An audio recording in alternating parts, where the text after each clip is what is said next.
Shalom, selamat pagi. Puji Tuhan, hari ini kita bisa berkumpul lagi di rumah Tuhan untuk beribadah. Sebelum kita memulai ibadah kita, saya mengajak kita semua untuk berdiri bersama-sama. Kita akan membuka di dalam doa.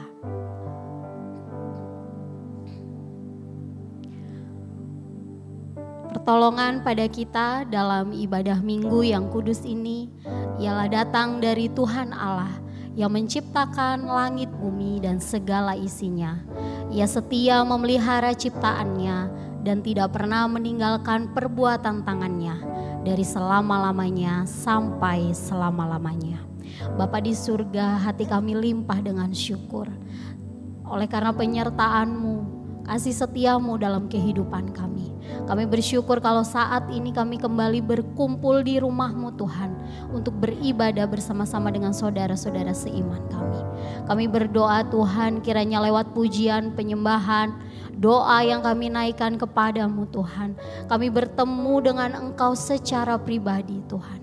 Kami berdoa kiranya lewat kebenaran firman yang akan kami dengarkan nanti, kehidupan kami akan diubahkan sesuai dengan kehendak-Mu. Kami berdoa Tuhan, biarlah melalui ibadah kami pagi hari ini menjadi persembahan yang berkenan kepadamu. Kami juga menyerahkan Tuhan saudara-saudara kami yang mungkin masih dalam perjalanan menuju tempat ini, kiranya Tuhan Engkau yang menghantar mereka sehingga sampai di tempat ini dan beribadah bersama dengan kami. Kami serahkan Tuhan seluruh rangkaian ibadah kami pagi hari ini ke dalam tangan kuasa-Mu. Mari kita semua yang siap memuji Tuhan sama-sama kita katakan amin. Amin. Shalom. Shalom. Pagi ini masih dalam bulan kesaksian, diberi kesempatan untuk Bapak Ibu, saudara-saudari semua untuk bersaksi, menyaksikan kasih Tuhan yang luar biasa. Untuk mempersiapkan diri nanti boleh duduk di lebih depan lagi ya, yang ingin bersaksi. Kita kasih batas waktu 3 menit dan tidak berupa pujian. Amin. Amin. Kita mau bersyukur pagi ini pada Tuhan karena Tuhan yang luar biasa. Dia Allah yang setia, Dia Allah yang tidak pernah meninggalkan kita. Dan Dia memberikan rancangan yang selalu indah buat kita. Amin. Terima kasih Tuhan karena Tuhan beri hari yang terbaik buat kami.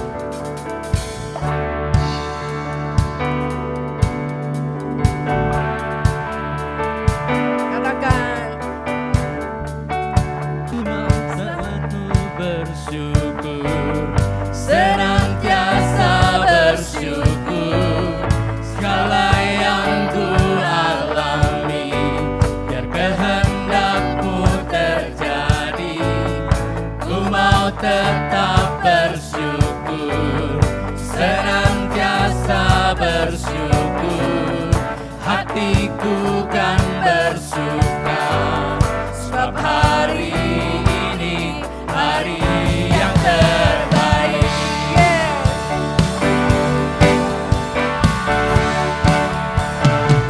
Hidupku ada di tangan-Mu, Kau beri rancangan yang terindah. Tak hanya yang baik saja yang ku terima.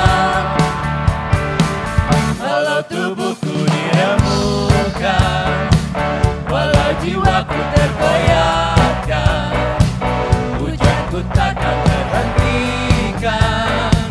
Roh-Mu yang memberi penghiburan,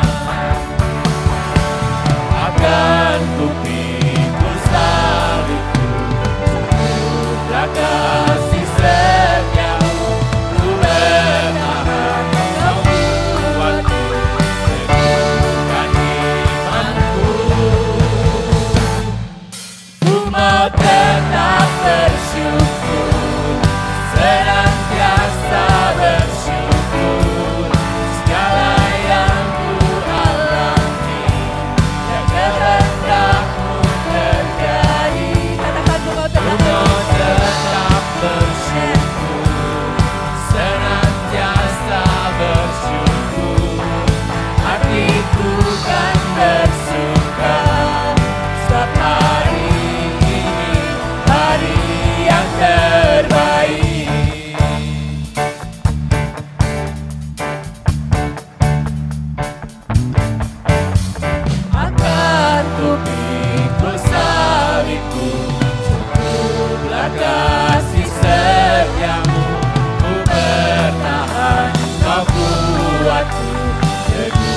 dan imanku akan ku pikul salibku, cukuplah kasih setiamu, ku bertahan kau buatku teguh dan imanku akan ku pikul salibku, cukuplah kasih setiamu, ku bertahan kau buatku teguh dan imanku. Ku mau tetap bersyukur, senantiasa bersyukur, kala yang ku alami kehendakmu terjadi. Ku mau tetap bersyukur, senantiasa bersyukur, hatiku kan bersuka, sebab hari ini hari yang terbaik.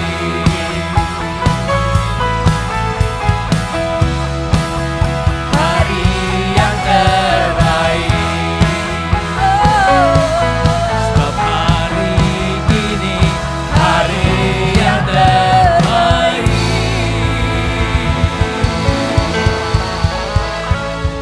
Amin, puji Tuhan. Ada yang mau bersaksi? Oke, puji Tuhan. Bapak Ibu silakan duduk. Kita akan mendengarkan kesaksian.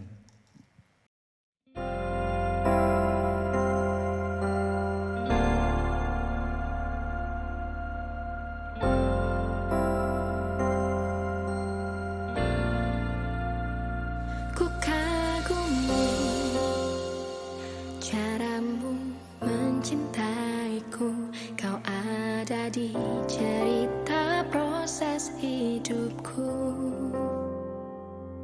Di titik terendahku kau hadir untuk mengangkatku. Ku tahu kau tak menyerah akan hidupku.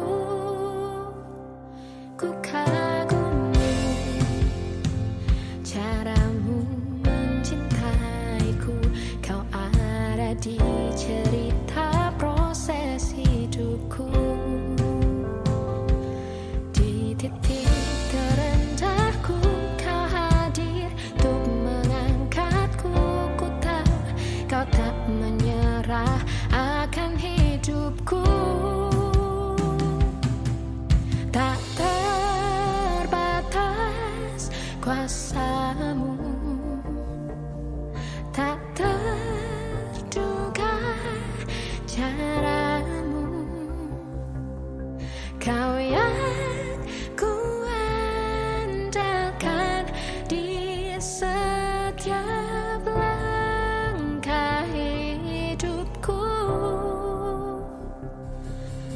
Tak terbatas kasihmu, tak terduga jalanmu,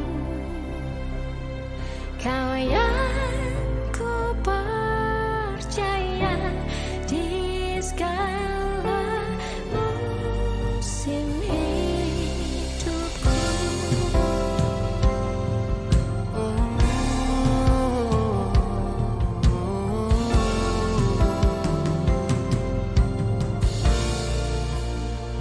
Ku kagumi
Shalom. Shalom.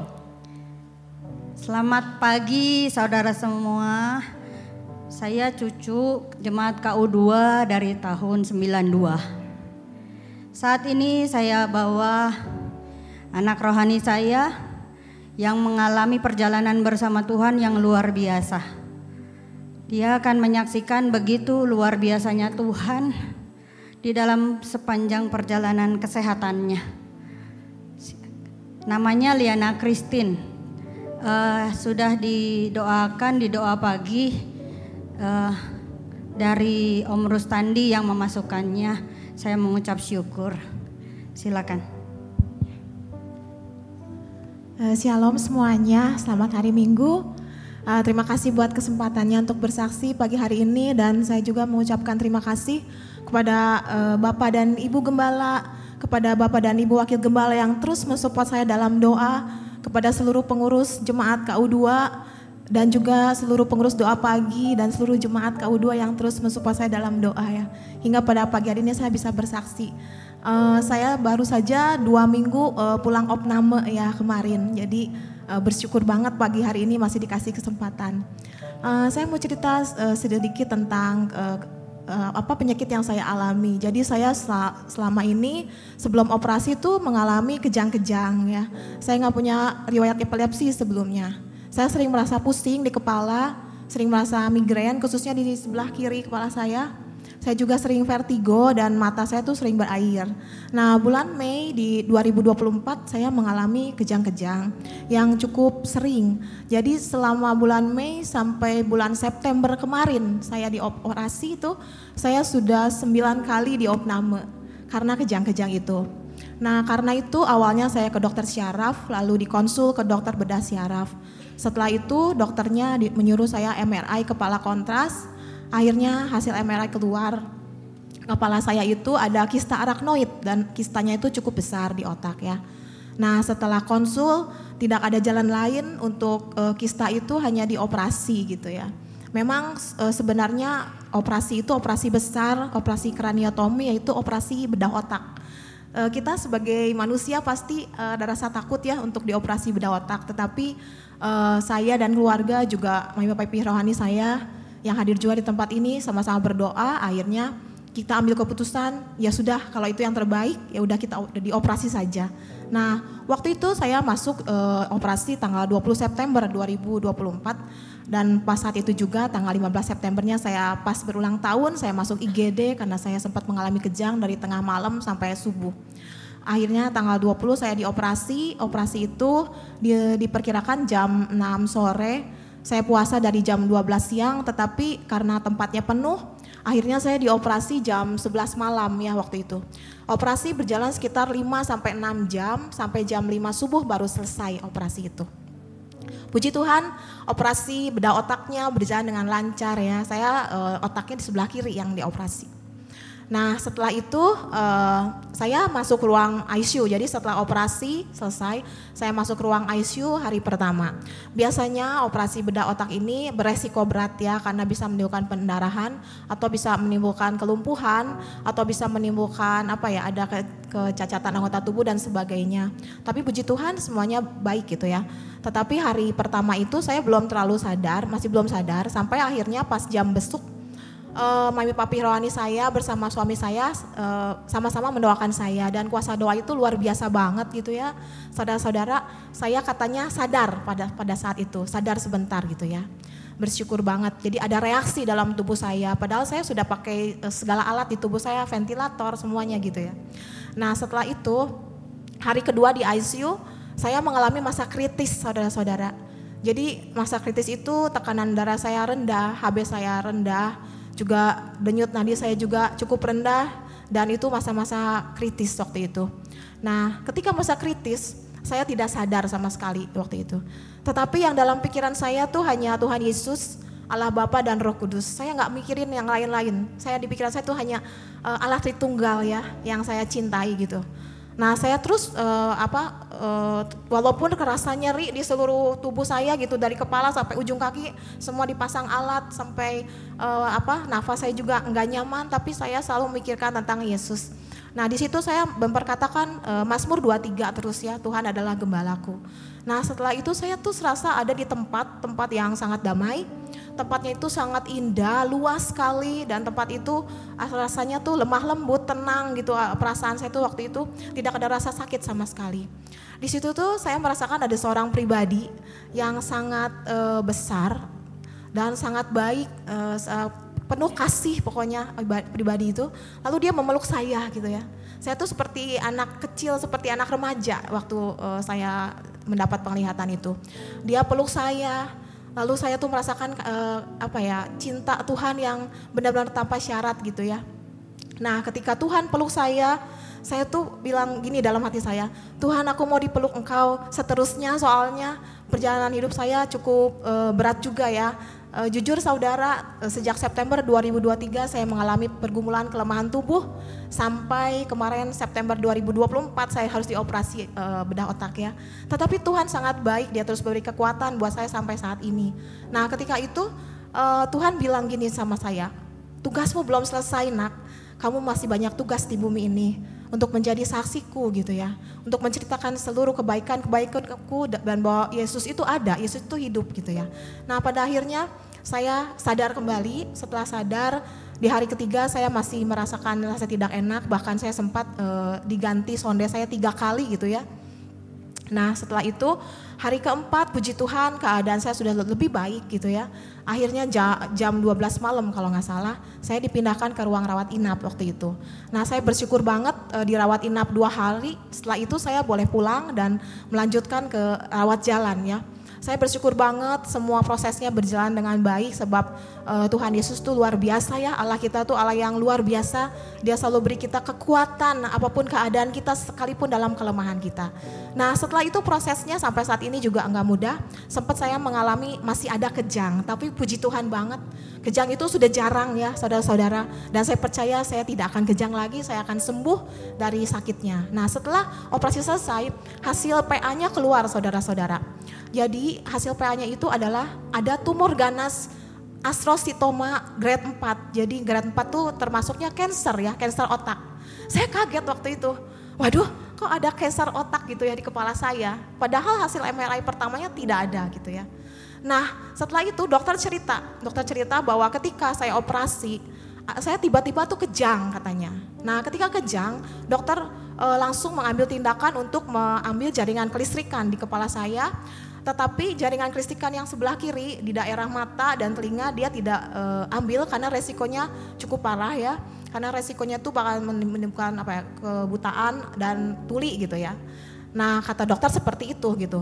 Tetapi setelah hasil PA keluar saya di MRI kembali untuk melihat apakah masih ada gitu kansernya dan kistanya. Puji Tuhan sekali lagi saudara-saudara, Tuhan kita itu luar biasa. Tidak ada lesi, tidak ada tumor, tidak ada kanker, tidak ada kista lagi. Kepala saya sudah bersih, sudah dioperasi sama Tuhan Yesus sendiri, sama tangan Tuhan yang berlubang paku lewat dokter yang diangkat menjadi alat bagi kemuliaannya Tuhan ya. Dokternya sangat baik dan semua biayanya itu gratis oleh BPJS ya. Saudara-saudara sekalian, semua karena anugerah Tuhan. Saya bersyukur banget di situ. Lalu saya juga masih menjalani kontrol sampai hari ini. Saya sempat diopname kembali 2 kali ya, 1 8 hari di rumah sakit, 1 lagi 18 hari di rumah sakit. Nah saya pas 18 hari itu, pas hari ke-10 saya mengalami tidak sadarkan diri dari pagi sampai malam. Karena saya sempat kejangnya cukup panjang gitu, sempat saya mau dimasukin ke ICU, tetapi keluarga menolak, papi mami rohani saya juga menolak. Nah di situ saya mengalami perjumpaan kembali saudara kedua kali dengan Tuhan. Tuhan itu sangat baik. Saya tiba-tiba ketika saya tidak sadar, ketika saya tidak merasa tidak enak banget badan saya dibawa ke surga kembali ya. Di situ saya melihat banyak sekali kereta kuda putih. Kereta kuda putih, jadi ada keretanya gitu ya. Bukan kuda putihnya doang, tapi ada keretanya, tapi ada kudanya. Jadi kereta kuda putih yang sangat banyak. Dan kereta itu sungguh-sungguh bagus, kayaknya di dunia itu nggak pernah ada kereta sebagus itu gitu ya. Dan kereta itu tuh kayak luas, tidak terbatas luasnya tuh luas banget itu, nggak ada batasannya. Lalu ada malaikat-malaikat banyak sekali dan di depan kereta itu ada seorang penunggang kuda putih yang sungguh luar biasa indahnya gitu ya.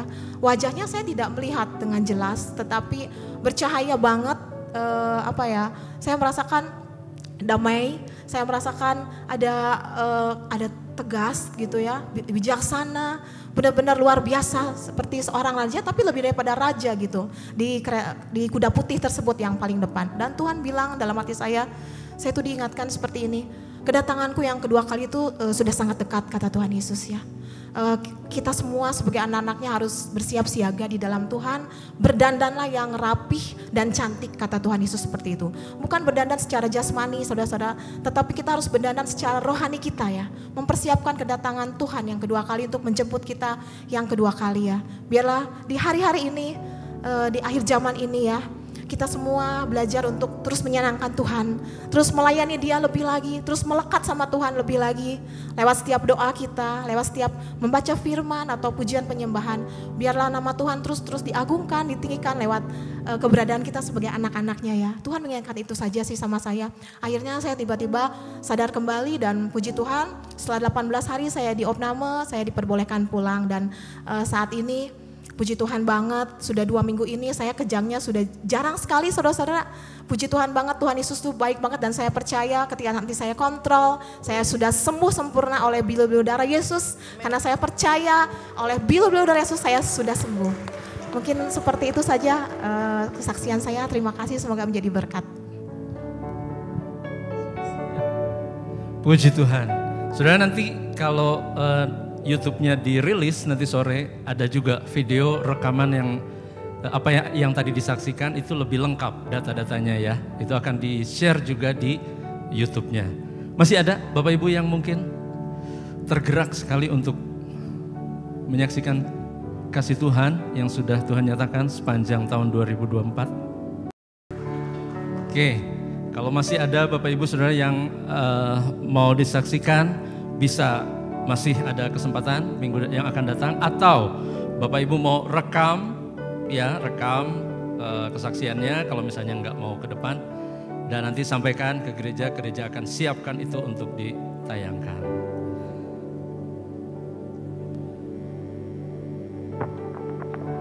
Oke,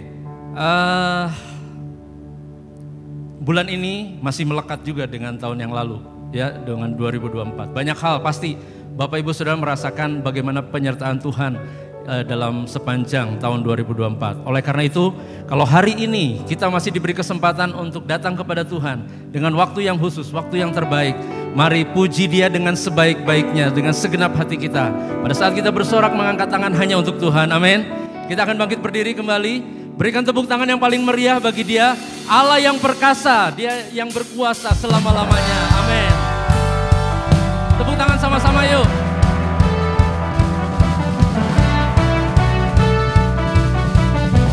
Kita serukan sama-sama.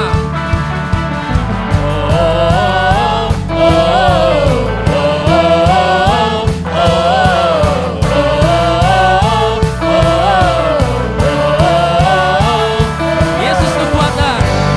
Yesus kau kekuatan di hidupku. Takkan gentar langkahku. Kau angkat tanganku. Kau angkat tanganku di saat ku jatuh. Kaulah sumber kuatku. Lembah kelam.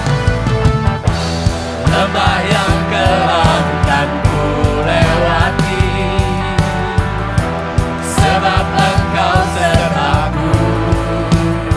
Katakan dengan iman. Dengan imanku ku diselamatkan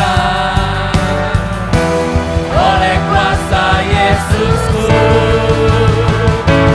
Angkat tanganku ku sorakan haleluya. Namamu berkuasa, surga bumi nyatakan. Ku angkat tanganku nyatakan kau hebat. Allah yang perkasa, perkasa selamat.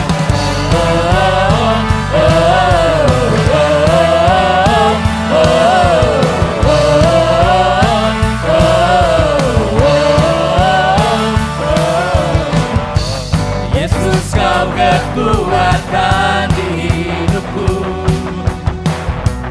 Akan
Terkadang pertolongan Tuhan, penyertaan Tuhan dinyatakan dengan cara yang tidak terfikirkan oleh kita.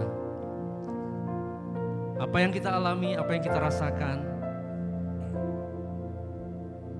cara Tuhan itu berbeda dengan apa yang kita pikirkan. Terima kasih Tuhan, karena Engkau tidak pernah menyerah dalam hidup kami. Seringkali Tuhan banyak keraguan, banyak kegalauan dalam hati kami, dalam hidup kami. Tapi saat ini Bapa, kami mau nyatakan Engkau Allah yang tidak terbatas. Engkau Allah yang sanggup melakukan segala perkara dalam hidup kami. Amin. Yesus, terima kasih. Ku kagumi caramu mencintaiku, Kau ada di cerita proses hidupku. Di titik terendahku Kau hadir untuk mengangkatku. Ku tahu Kau menyerahkan hidupku. Ku kagumi caramu mencintaiku, Kau ada di cerita proses hidupku. Ya Tuhan, di titik terendahku Kau hadir untuk mengangkatku. Ku tahu Kau tak menyerah akan hidupku. Tak terbatas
Kami percaya Tuhan, Engkau tidak pernah lalu dari hidup kami. Apapun yang terjadi dalam kehidupan kami, Engkau Allah yang setia, Engkau Allah yang tidak terbatas, Engkau Allah yang sanggup melakukan segala perkara. Terima kasih Bapa, terima kasih. Terima kasih Roh Kudus. Kau memimpin hidup kami, Kau menyertai. Terima kasih Bapa, terima kasih. Bahwa hidup kami Tuhan semakin dekat kepadamu, semakin melekat dengan Engkau ya Tuhan. Supaya namamu semakin dimuliakan di bumi ini dan di sekitar kehidupan kami. Nama Tuhan saja yang ditinggikan, haleluya. Terima kasih Bapa, kalau sebentar kami akan memberikan persembahan. Biarlah ucapan syukur kami ini boleh memperkenan hati Tuhan. Setiap rupiah yang diberikan itu boleh memperluas pekerjaan Tuhan, berguna bagi pekerjaan Tuhan dimanapun Tuhan pakai. Terima kasih Bapa, terima kasih. Biarlah hati kami limpah dengan ucapan syukur. Terpujilah namamu Bapa, dalam nama Tuhan Yesus kami berdoa dan mengucap syukur, haleluya, amin. Silakan duduk, selamat memberi persembahan bagi Tuhan.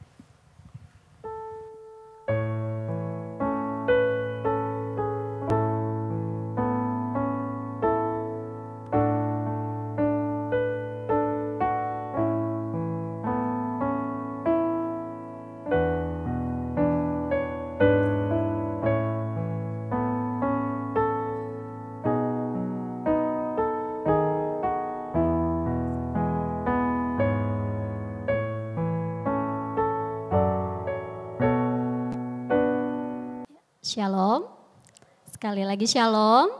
Bagaimana kabarnya Bapak Ibu Saudara? Luar biasa. Sebelum kita mendengarkan kebenaran firman Tuhan, mari sekali lagi kita tundukkan kepala, kita berdoa. Bapa di surga, kami mengucap syukur Tuhan untuk kesempatan di mana kami baru saja memberikan persembahan kepadamu Tuhan. Meskipun kami tahu Tuhan apa yang kami berikan itu tidak sebanding dengan berkat-berkat yang sudah Engkau limpahkan dalam kehidupan kami. Tapi biarlah apa yang kami berikan ini Tuhan berkenan bagimu. Berkati Tuhan orang-orang yang mengelola persembahan ini, biarlah persembahan ini bisa dipergunakan untuk pekerjaan Tuhan. Sekarang Tuhan, berkati kami yang akan mendengarkan kebenaran firman-Mu, kiranya Roh Kudus-Mu menerangi batin dan pikiran kami, sehingga kami mengerti apa yang ingin Engkau sampaikan Tuhan. Pakai hamba-Mu yang terbatas ini Tuhan untuk menyampaikan isi hati-Mu kepada jemaat-Mu. Kami serahkan Tuhan pemberitaan firman ini ke dalam tangan kuasa-Mu. Haleluya, amin. Ya, sekali lagi selamat pagi Bapak Ibu Saudara sekalian. Puji Tuhan, hari ini kita bisa kembali mendengarkan kebenaran firman Tuhan. Nah, firman Tuhan pagi hari ini akan saya beri judul Release and Reflect. Ya, masih di nuansa tahun baru. Jadi ada biasanya dalam mengakhiri tahun yang sudah dilalui, itu biasanya ada beberapa ritual gitu ya. Bisa kita sebut dalam tanda kutip ritual ya, misalnya kumpul dengan keluarga, nunggu sampai pergantian tahun begitu. Nah, ada salah satu tren yang beberapa tahun ini sering dilakukan, mungkin ini lebih familiar di kalangan anak muda ya. Biasanya mereka bikin video pendek ya untuk merekap apa yang terjadi selama 1 tahun ya. Biasanya diposting di TikTok atau di Instagram begitu. Nah, akhir tahun kemarin kalau kita buka Instagram, buka TikTok, ini postingannya tuh nuansanya ini semua gitu ya. Biasanya kasih judulnya 2024, recap 2024 gitu ya. Nah, mungkin boleh ditayangkan. Nah, kira-kira begitu ya bentuknya. Nah, isinya apa sih video ini? Jadi video pendek ini kan lagi ngetren banget, lagi sangat diminati sekali. Biasanya isinya adalah kumpulan video atau foto-foto yang diurutkan secara berurutan dari awal tahun sampai akhir tahun. Bisa tentang momen yang membahagiakan, momen sedih dan lain sebagainya gitu ya. Terus digabung di 1 video gitu ya. Nah, biasanya anak-anak muda yang sering posting ini mereka pengen bikin kenang-kenangan di tahun itu gitu ya. Di recap lah di satu video pendek. Nah, bukan cuma tren ini saja, tapi saya ada cari juga ada satu tradisi unik juga di negara Amerika Latin yang disebut tradisi Ano Viejo. Ya, jadi biasanya setiap akhir tahun mereka mungkin kumpul keluarga atau kumpul sama komunitasnya gitu.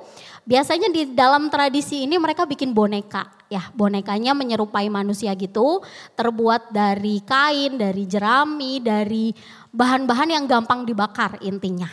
Terus dibikin boneka, kemudian mereka masing-masing menuliskan hal-hal buruk atau hal-hal sedih atau hal-hal yang ingin mereka lupakan di tahun sebelumnya gitu ya. Ditulis terus nanti ditaruh di boneka itu. Nah, nanti waktu malam pergantian tahun mereka kumpul bareng keluarga, boneka ini dibakar. Nah, kira-kira gambarnya seperti di layar tadi ya. Dibakar terus mereka merayakan. Nah, filosofinya adalah Ano Viejo itu artinya adalah mereka mengubur atau melupakan masa lalu. Nah, intinya ada bermacam-macam cara yang dilakukan orang dalam menutup sebuah masa lalu atau mengakhiri sebuah tahun. Ada banyak cara yang dilakukan orang untuk melihat masa lalu yang sudah dialami. Ada orang-orang yang mengenang masa lalunya lewat video pendek yang mereka buat.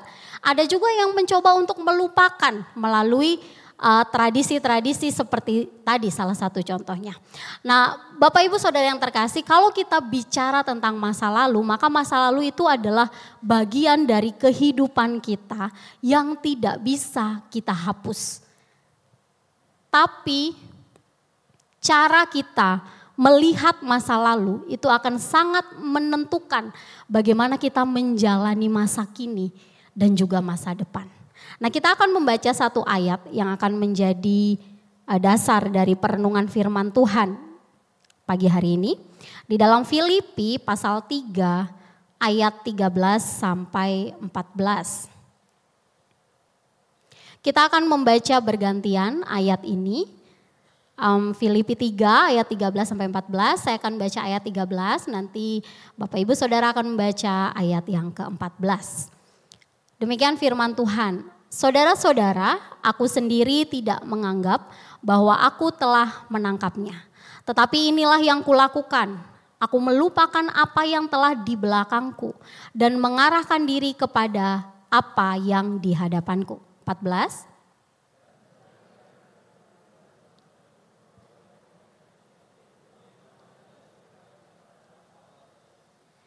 Amin. Yang berbahagia adalah orang yang mendengarkan firman Tuhan dan melakukannya. Nah, Bapak Ibu Saudara, sebagai orang percaya sekali lagi kita harus bisa melihat masa lalu itu dengan bijaksana. Karena cara kita melihat masa lalu itu akan menentukan bagaimana kita menjalani masa kita sekarang dan juga masa depan. Nah, hari ini kita akan belajar. Kita akan melihat beberapa kebenaran firman Tuhan yang akan mengajarkan kepada kita bagaimana caranya kita melihat masa lalu dengan bijaksana. Ada dua hal yang akan kita pelajari, kita akan mulai dari yang pertama. Yang pertama adalah jangan terikat. Di dalam ayat yang kita baca di ayat 13, terutama tadi kita sudah baca bahwa Paulus berkata, aku melupakan apa yang telah terjadi di belakangku dan mengarahkan diri kepada apa yang di hadapanku. Nah, pada saat Rasul Paulus menulis surat Filipi, dia menulis surat ini kepada jemaat yang ada di Filipi, kemungkinan pada saat itu Rasul Paulus ada di penjara. Kira-kira penjaranya adalah penjara Roma tahun 60-an. Nah, tujuan dari surat ini adalah dia ingin menguatkan iman dari jemaat Filipi. Dia ingin agar jemaat Filipi, orang percaya yang ada di sana, mereka fokus pada pertumbuhan rohani. Nah, kalau kita naik ke atas baca ayat yang sebelumnya, di sana Rasul Paulus bercerita tentang masa lalunya. Dulu dia bangga sekali sebagai orang Farisi, dia taat hukum Taurat, kemudian dia setia pada tradisi, dia bangga akan hal itu, dan dia juga cerita kalau di masa lalunya dia itu melakukan dosa, yaitu dia menganiaya orang yang percaya kepada Tuhan Yesus. Nah, setelah pertemuannya dengan Kristus, dia mengatakan bahwa dia menyadari semua pencapaian masa lalunya itu tidak ada apa-apanya kalau dibandingkan dengan pengenalannya dengan Kristus. Nah, kata melupakan di sini kalau kita lihat ke bahasa aslinya di sana artinya mungkin lebih jelas, yaitu bukan melupakan dalam artian tidak mau mengingat-ingat, tapi melupakan di situ maksud Rasul Paulus adalah tidak terikat lagi oleh masa lalu. Jadi melupakan itu tidak berarti Rasul Paulus menghapus memorinya tentang masa lalu, tapi dia tidak membiarkan masa lalunya, mau itu keberhasilankah, mau itu kegagalan, dosa yang pernah dia lakukan itu menghalangi tujuannya untuk mengarahkan hidup kepada panggilan surgawi. Nah, di ayat ini Paulus memakai metafora atau penggambaran seorang pelari di dalam perlombaan. Nah, dalam budaya Yunani Romawi pada saat itu pertandingan atletik itu sangat populer. Jadi waktu Paulus menuliskan ayat ini, dia yakin jemaat Filipi akan lebih mudah memahami apa yang dia sampaikan. Di sini Paulus menyampaikan bahwa seorang pelari itu harus fokus ke depan, fokusnya ke garis akhir, tidak terganggu dengan apa yang di belakang. Jadi kalau dia pelari dikit-dikit noleh ke belakang, terganggu dengan apa yang di belakangnya, dia akan kehilangan fokus dan dia tidak akan sampai di garis finish. Nah, Bapak Ibu Saudara, kalau kita bicara tentang masa lalu, maka ada hal-hal yang bisa di masa lalu yang bisa mengikat kita. Setidaknya ada 3 hal ini yang akan kita lihat. Ini adalah hal-hal di masa lalu yang bisa mengikat kita. Yang pertama adalah dosa. Dosa yang pernah kita lakukan di masa lalu itu bisa saja membawa rasa bersalah, rasa malu atau perasaan tidak layak di hadapan Tuhan. Kalau tidak ditinggalkan, dosa itu punya daya ikat yang bisa membuat kita tidak bisa lepas dari dosa tersebut. Dosa itu juga punya daya rusak yang hebat yang bisa menghancurkan kehidupan kita. Hal lain yang bisa mengikat kita adalah kegagalan. Kegagalan ini adalah hal yang tidak bisa kita pisahkan dari kehidupan kita. Mungkin bisa berupa keputusan yang salah atau kehancuran hubungan mungkin. Kita mungkin pernah disakiti atau kita mengalami kegagalan dalam pekerjaan mungkin. Nah, ketika kita hidup dalam bayang-bayang kegagalan masa lalu, maka kita akan terus-menerus terpenjara oleh perasaan malu, perasaan takut, perasaan tersakiti berulang-ulang oleh pengalaman buruk sebelumnya. Mungkin di masa lalu kita pernah disakiti oleh seseorang, kejadiannya mungkin 1 kali. Tapi kalau kita terus terpenjara oleh peristiwa itu, maka saat ini pun kita akan terus-menerus tersakiti lagi, tersakiti lagi.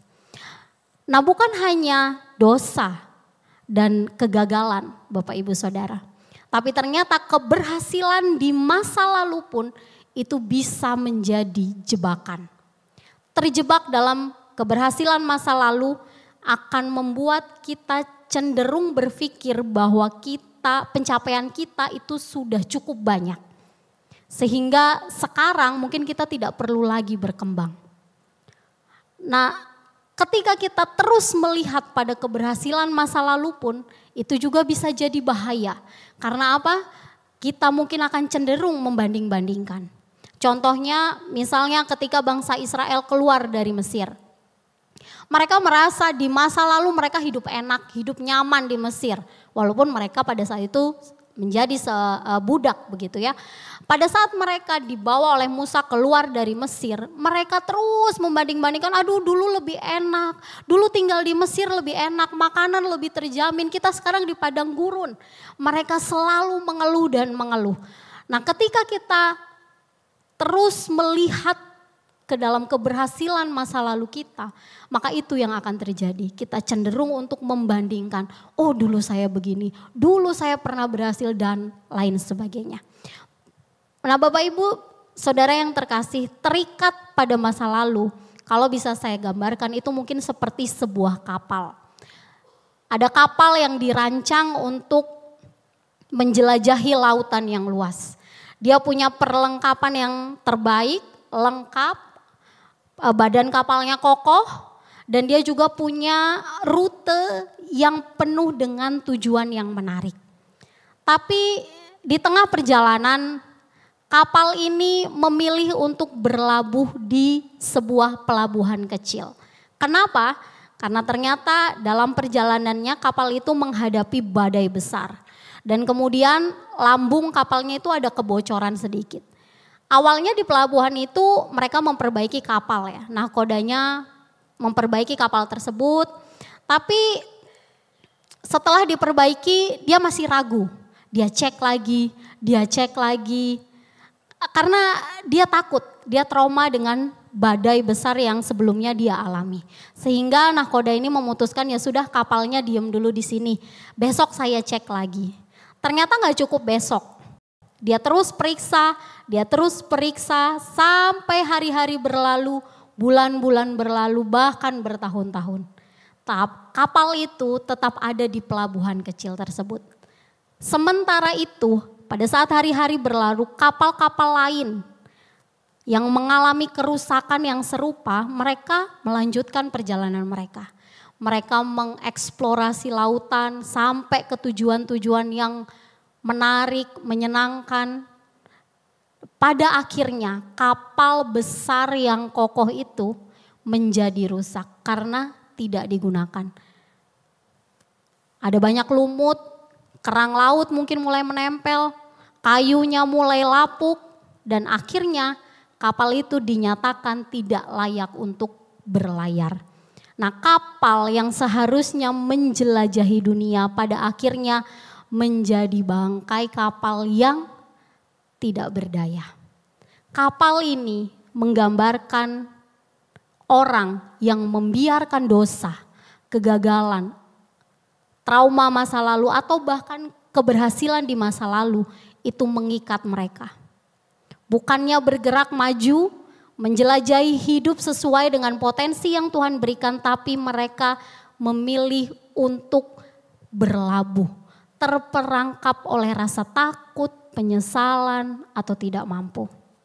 Nah, Bapak Ibu Saudara yang terkasih, hidup yang dikuasai oleh masa lalu itu seperti memikul beban yang berat dan terus menghalangi langkah kita untuk maju. Sebaliknya, ketika kita melepaskan ikatan masa lalu, maka kita mendapatkan kebebasan untuk fokus melangkah di masa kini dan masa depan. Kita bisa melangkah dengan lebih ringan, kita bisa melangkah dengan penuh harapan dan tujuan yang jelas.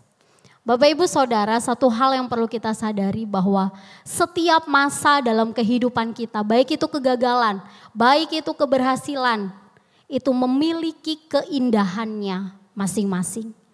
Jika kita melihatnya dalam terang rencana Allah, maka kita akan mengerti bahwa Allah itu menggunakan setiap peristiwa di masa lalu kita untuk membentuk kita sesuai rencananya. Kunci untuk tetap melangkah maju itu adalah menyerahkan masa lalu kita kepada Tuhan dan kemudian memusatkan hidup kita pada panggilan Tuhan untuk kita. Kemudian cara kedua dalam kita melihat masa lalu adalah merefleksikan. Kita akan lihat satu ayat di dalam Roma 15 ayat 4. Di sana dikatakan, sebab segala sesuatu yang ditulis dahulu kala telah ditulis untuk menjadi pelajaran bagi kita. Supaya kita teguh berpegang pada pengharapan oleh ketekunan dan penghiburan dari kitab suci. Nah, Bapak Ibu Saudara, apa yang harus direfleksikan dari masa lalu? Yang harus direfleksikan dari masa lalu adalah pengalaman spiritual. Nah, di ayat ini Rasul Paulus mengatakan segala sesuatu yang kutulis dahulu. Nah, maksudnya adalah yang ditulis dahulu. Nah, di sini maksudnya adalah merujuk kepada tulisan-tulisan yang ada dalam Perjanjian Lama atau kisah-kisah di dalam Perjanjian Lama. Nah, Rasul Paulus menjelaskan bahwa orang percaya itu harus membaca kisah-kisah Perjanjian Lama itu bukan sebagai catatan sejarah atau catatan dulu nenek moyang mereka begini, bukan begitu. Tapi orang percaya waktu baca cerita di dalam Perjanjian Lama itu harus dilihat dalam karya Allah, bingkai besar karya Allah. Jadi waktu membaca kisah-kisah itu, melihat kembali kisah-kisah itu, maka yang dilihat adalah karya Allah dalam perjalanan orang Israel. Itu yang dilihat. Dan dengan begitu mereka bukan cuma baca catatan histori sejarah nenek moyang mereka, bukan itu.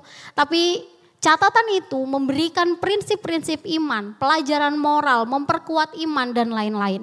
Nah, karya Allah dalam setiap peristiwa itu, Rasul Paulus mengatakan di sini akan melahirkan pengharapan. Artinya mereka waktu melihat karya Allah, mereka akan imannya mulai bangkit. Oh iya, kalau dulu Allah melakukan itu kepada nenek moyang kita, maka sekarang Allah pun akan melakukan hal yang sama. Jadi maksud dari Rasul Paulus adalah waktu melihat tulisan-tulisan di dalam Perjanjian Lama, jangan lihat itu sebagai sebuah catatan histori. Tapi lihatlah karya Allah di dalam setiap peristiwa itu. Nah, Bapak Ibu Saudara, prinsip ini bisa kita terapkan pada saat kita merefleksikan masa lalu. Pada saat kita melihat masa lalu kita bukan sedang lihat catatan kesalahan kita. Waktu kita lihat masa lalu kita bukan lagi lihat catatan keberhasilan kita apa aja. Tapi pada saat kita melihat masa lalu, maka kita harus melihat setiap peristiwa itu sebagai bagian dari rencana Allah. Melalui berbagai pengalaman yang kita lalui itu, kita harus lihat apa karya Allah di dalamnya. Karya Allah di dalam masa lalu kita itu akan melahirkan pengharapan seperti yang Rasul Paulus katakan.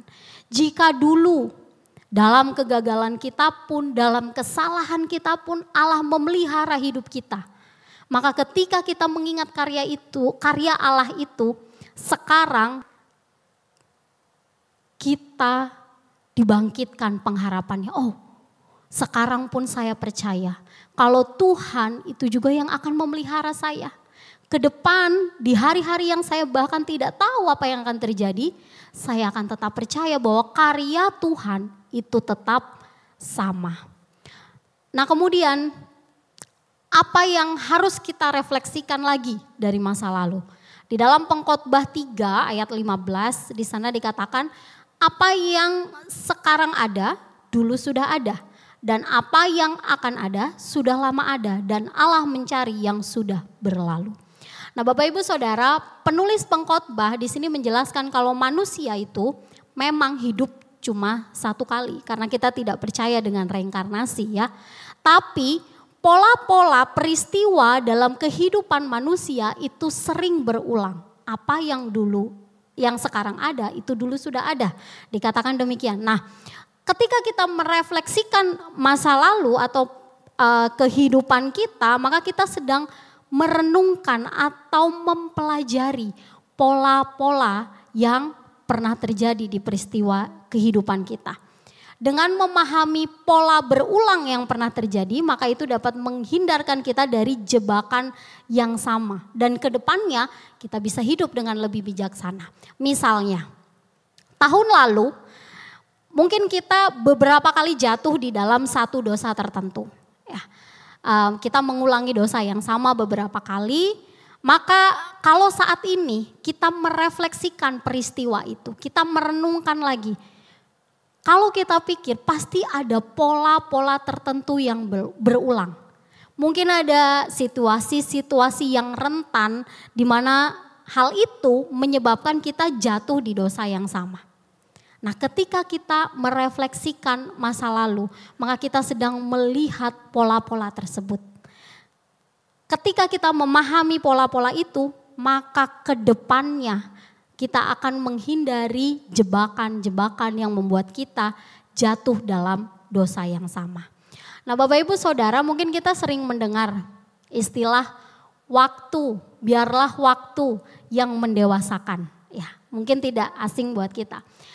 Istilah ini mengasumsikan bahwa orang yang sudah banyak menghabiskan waktu, maka dia akan menjadi dewasa.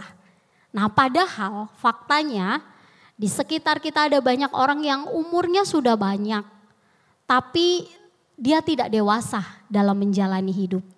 Nah, Bapak Ibu Saudara, sebenarnya yang mendewasakan kita itu bukan waktu, tapi yang mendewasakan kita adalah merenungkan dan mempelajari pola-pola berulang di masa lalu. Sehingga ke depannya kita menjadi lebih bijaksana. Misalnya dulu kita pernah menghadapi orang yang sulit. Maka pada saat itu pertama kali mengalami hal itu mungkin kita gelabakan ya. Wah, gimana nih caranya? Kita trial and error gitu ya. Berapa waktu berlalu kita menghadapi lagi orang yang sulit. 2 kali tuh kita ngadepin orang yang sulit. Kedua kalinya pasti tidak sesulit yang pertama ya.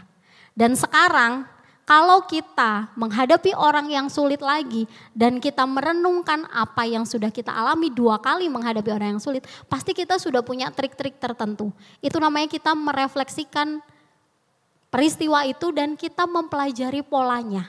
Nah, saat ini kalaupun kita bertemu dengan orang yang sulit, maka kita akan semakin terampil dalam menghadapi orang tersebut.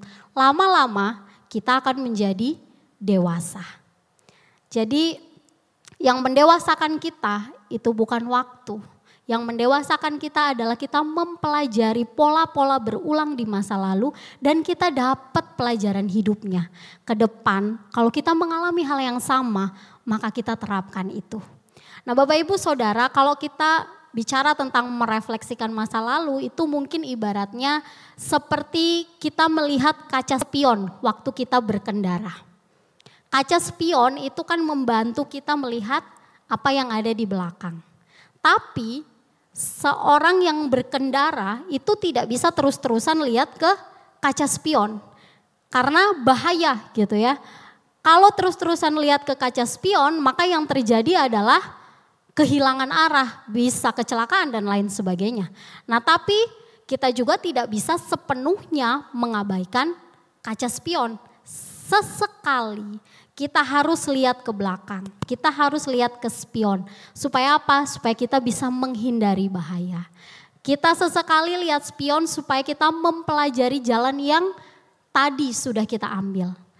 Sesekali kita lihat spion sambil kita fokus ke depan supaya kita tahu kapan kita harus pindah jalur, kapan kita harus belok, kapan kita harus menghindari kendaraan yang lain dan lain sebagainya.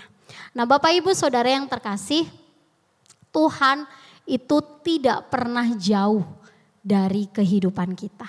Dia selalu hadir dalam setiap siklus kehidupan kita. Bahkan di dalam ruang-ruang yang tidak pernah kita sadari. Dengan merefleksikan peristiwa di masa lalu, itu akan membuka mata kita untuk melihat jejak karya Tuhan dalam hidup kita. Dengan merefleksikan peristiwa di masa lalu, kita juga bisa memahami bagaimana Tuhan berbicara dan membimbing kita melalui pola-pola berulang atau peristiwa yang pernah kita alami. Bapak Ibu Saudara yang terkasih, untuk menutup kebenaran firman Tuhan, siang hari ini saya mengajak kita untuk merenungkan kembali apa saja yang sudah kita lewati di tahun 2024. Segala peristiwa mungkin sudah kita alami. Ada kebahagiaan yang membuat kita mungkin bersyukur kepada Tuhan. Ada hal-hal yang Tuhan anugerahkan, berkat-berkat yang luar biasa yang membuat kita bersyukur kepada Tuhan. Tetapi tidak banyak juga, maksud saya tidak jarang, ya tidak sedikit juga ada kesedihan yang kita alami. Mungkin juga ada kegagalan di dalamnya. Mungkin juga ada pengalaman-pengalaman yang meninggalkan luka yang mendalam buat kita. Tetapi ketika kita menoleh ke belakang, kita dihadapkan pada 2 pilihan. Apakah kita terikat dengan masa lalu kita, baik itu dosa, kegagalan, atau keberhasilan, dan itu akan menghalangi langkah kita ke depan? Atau pilihan kedua adalah kita belajar dengan melihat cara Tuhan bekerja, dan itu akan menguatkan iman kita di tahun ini. Kita juga bisa melihat pola-pola berulang yang sudah terjadi sebagai pembelajaran bagi kita ke depan. Bapak Ibu Saudara, mari kita melangkah di tahun yang baru ini dengan harapan, dengan percaya bahwa Tuhan selalu hadir dalam kehidupan kita. Bahkan di tengah peristiwa yang mungkin sulit kita mengerti. Di akhir firman Tuhan ini saya mengajak kita untuk menyanyikan sebuah lagu. Judulnya adalah Tak Ku Tahu Akan Hari Esok. Ini adalah lagu lama, tapi lagu ini menggambarkan sebuah keyakinan bahwa di masa yang sedang kita jalani dan di masa depan itu selalu ada tangan Tuhan. Oleh sebab itu, pada saat kita menyanyikan lagu ini, mari kita menyadari bahwa meskipun mungkin perjalanan kita di tahun ini penuh dengan misteri, kita tidak tahu apa yang akan terjadi di depan, tapi mari tetap percaya bahwa penyertaan Tuhan itulah yang memberikan kita ketenangan dan pengharapan. Saya mengajak kita semua untuk berdiri bersama. Mari kita nyanyikan lagu ini sebagai pengakuan iman kita kepada Tuhan. Aku tahu kan hari esok, namun langkahku tegak. Bukan surya ku harapkan, karena surya kan lenyap. Oh tiada ku gelisah akan masa menjelang. Ku berjalan serta Yesus, maka hatiku tenang. Banyak hal yang ku pahami dalam masa menjelang, tapi terang bagiku ini hanya Tuhan yang pegang. Mari sekali lagi kita nyanyikan lagu ini. Ku tahu kan hari esok, namun langkahku tegak. Bukan surya ku harapkan, karena surya kan lenyap. Oh tiada ku gelisah akan masa menjelang. Hati kami tenang. Ku berjalan serta Yesus, maka hatiku tenang. Banyak hal tak ku pahami dalam masa menjelang, tapi terang bagiku ini tangan Tuhan yang pegang.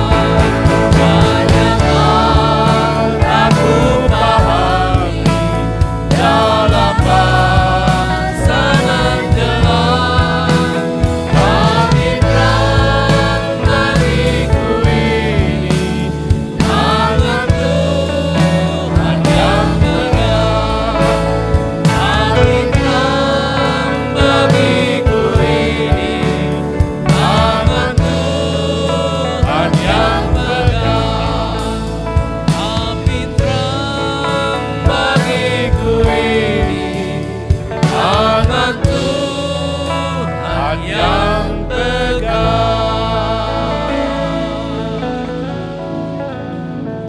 Amin Tuhan. Biarlah lagu ini menjadi pernyataan iman kami di hadapan-Mu Tuhan.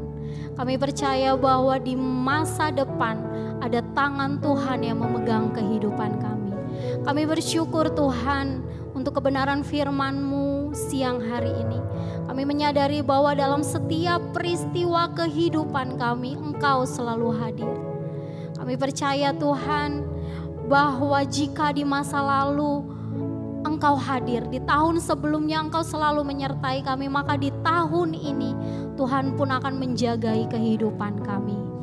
Ya Tuhan, ajar kami untuk kembali melihat karya-karya yang Tuhan kerjakan di tahun lalu, sehingga kami beroleh pengharapan dan iman untuk menjalani tahun ini. Ajar kami juga Tuhan untuk belajar dari peristiwa yang pernah kami alami di masa lalu, sehingga kami menjadi lebih bijaksana di tahun ini.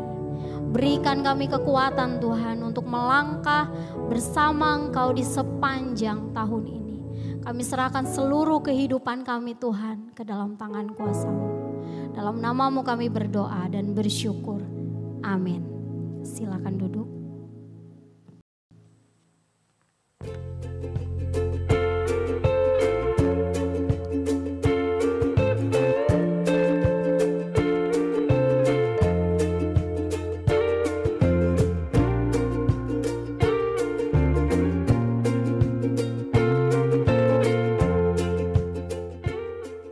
Shalom, selamat hari Minggu dan selamat beribadah.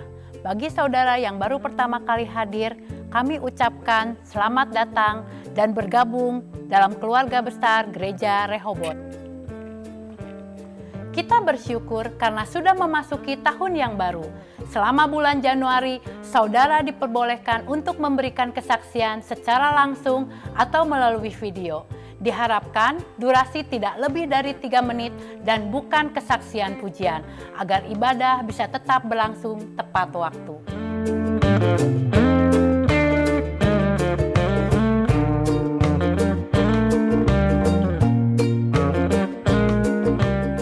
Bagaimana kita bisa menjalani tahun yang baru ini agar lebih baik dari tahun yang lalu? Selama 1 bulan ini kita akan belajar memaknai tahun baru, diberkati oleh firman Tuhan yang akan menjadi bekal kita mengawali tahun ini. Dan tentunya jangan lewatkan beberapa kegiatan berikut ini. Bergabunglah dan terus bertumbuh, Tuhan Yesus memberkati. Shalom saudara, bagi saudara yang ingin dibaptis, Gereja Rehoboth mengadakan kelas katekisasi gelombang pertama pada bulan Januari sampai April 2025. Kelas ini akan diadakan setiap hari Minggu pukul 9.30 pagi. Dimulai pada tanggal 19 Januari 2025 dan diadakan sebanyak 11 kali pertemuan. Di dalam kelas ini kita akan mempelajari dasar-dasar iman Kristen sebelum baptis.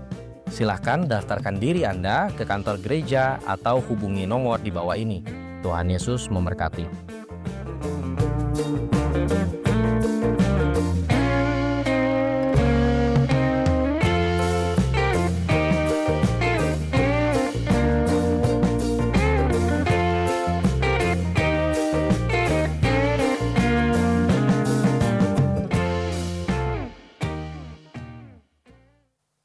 Ya, puji Tuhan saudara, sebelum kita menutup ibadah kita pada pagi hari ini, saya akan sampaikan 2 pengumuman untuk kita semua.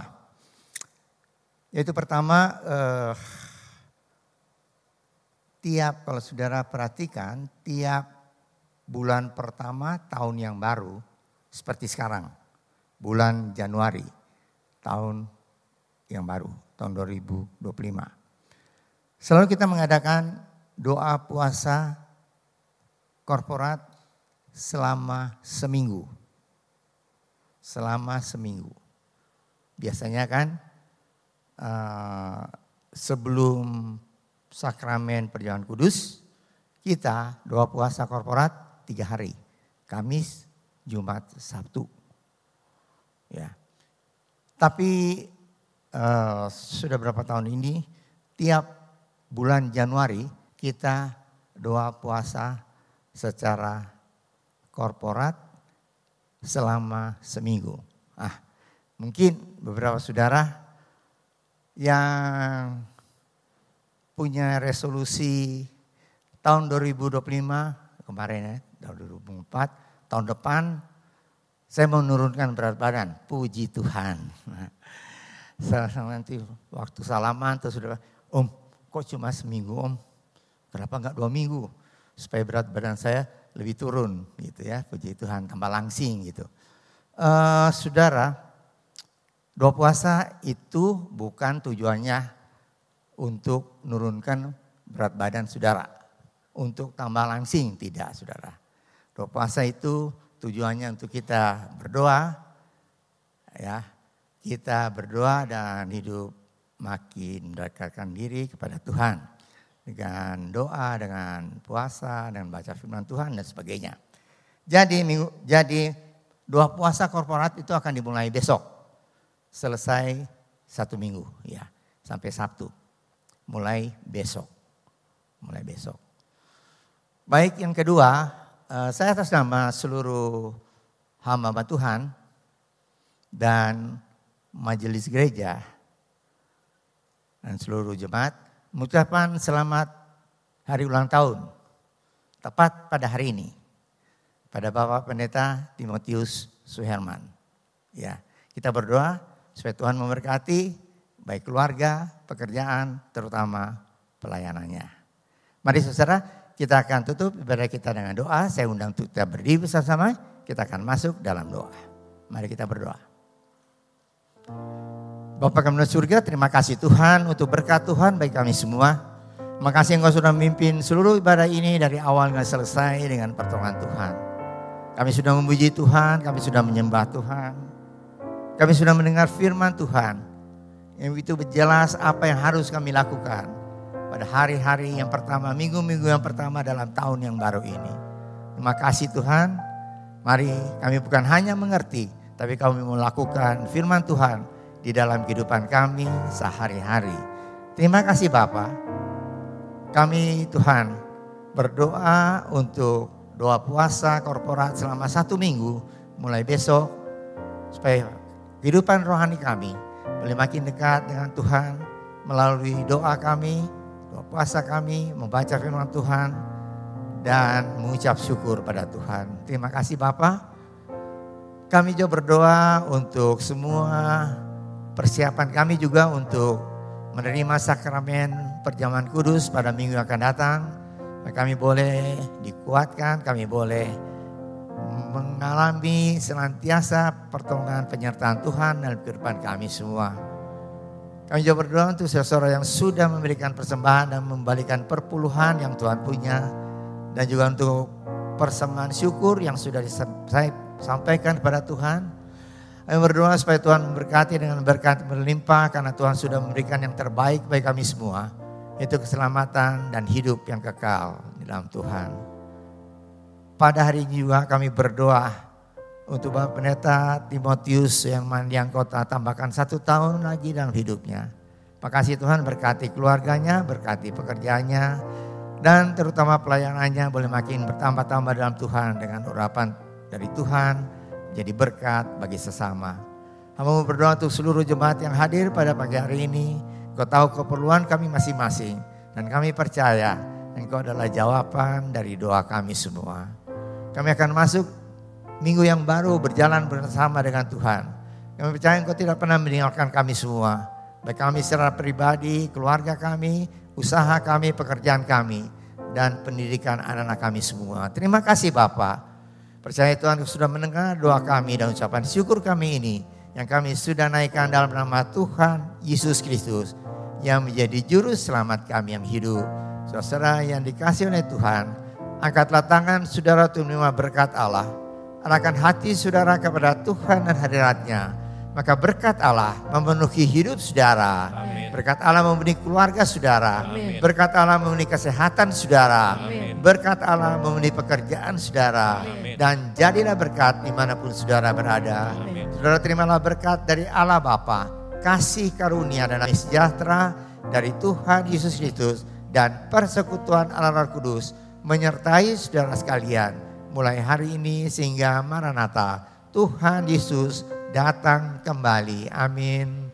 Bapa, terima kasih.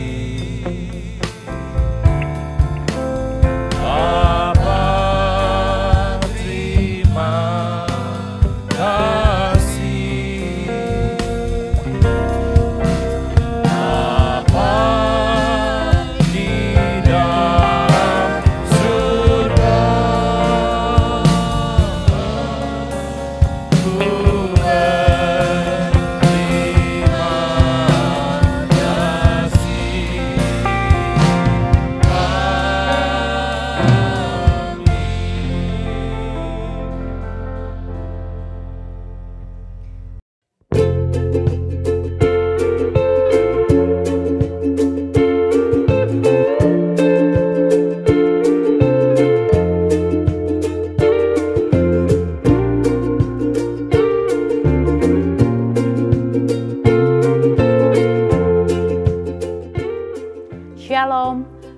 Selamat hari Minggu dan selamat beribadah.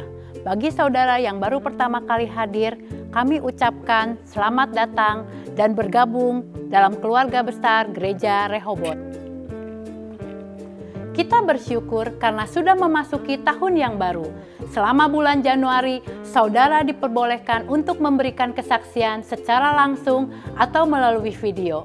Diharapkan durasi tidak lebih dari 3 menit dan bukan kesaksian pujian, agar ibadah bisa tetap berlangsung tepat waktu.